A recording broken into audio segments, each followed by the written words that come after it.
हाँ मन तो गुटका खाथन यार, पूरी थोड़ी अन भाव खाबो। पल्लवी। पल्लवी कौन? तुम जिसके फोन का इंतजार कर रहे हो वो पल्लवी।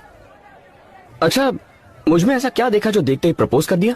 पहली बार जब तुम्हें देखा तो प्यार हो गया, लव एट फर्स्ट साइट। वो तो सिर्फ लड़कों को होता है। हे, सिर्फ तुम लड़कों को हो सकता है, हम लड़कियों को क्यों नहीं हो सकता?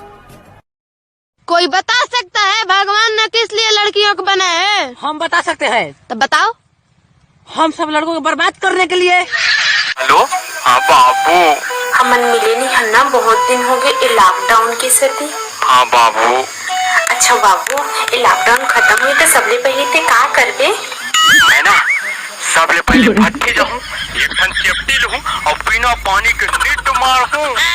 भाग रे रोका पियक्का रख फोन ला।